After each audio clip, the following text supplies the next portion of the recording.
আমাদের গ্রামের সবাই তাকে জাদুকর বুড়ো বলে। কিন্তু সেদিন রাতে সে গ্রামে ঢুকলো এমন কিছু নিয়ে যেটা দেখলে যে কারো গা ছমছম করবে। বৃদ্ধ লোকটি গ্রামের দিকে তাকিয়ে তার ব্যাগে হাত দিল, আর ব্যাগ থেকে নীল আলো বেরিয়ে এলো। পরদিন সকালে দেখা গেল গ্রামের 3টা ছাগল একসাথে গায়েব। সবাই ভাবল নিশ্চয়ই ওটাই বুড়োর কাজ। ঠিক এখান থেকেই শুরু আসল রহস্য। বুড়ো বলল, যদি সত্য জানতে চাও আমার সাথে চল। বুড়ো ব্যাগ থেকে বের করলো এক অদ্ভুত উড়ন্ত লণ্ঠন, যেটা নাকি হারানো জিনিস খুঁজে দিতে পারে। লণ্ঠনটা হঠাৎ বাঁশঝাড়ের দিকে উড়ে গেল, যেন কিছু ডাকছে।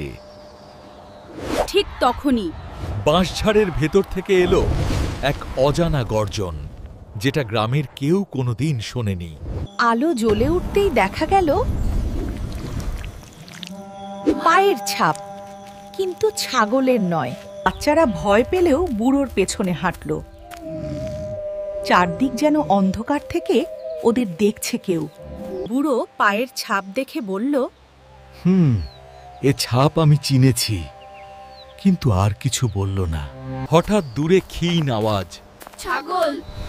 কিন্তু ওরা যেখানে দাঁড়িয়ে তার থেকেও অনেক গভীরে আওয়াজটা আসছে। গুহার ভেতর ঢুকতেই দেখা গেল এক বিশাল দানব। দানবটা ছাগলগুলোকে পাহারা দিচ্ছে।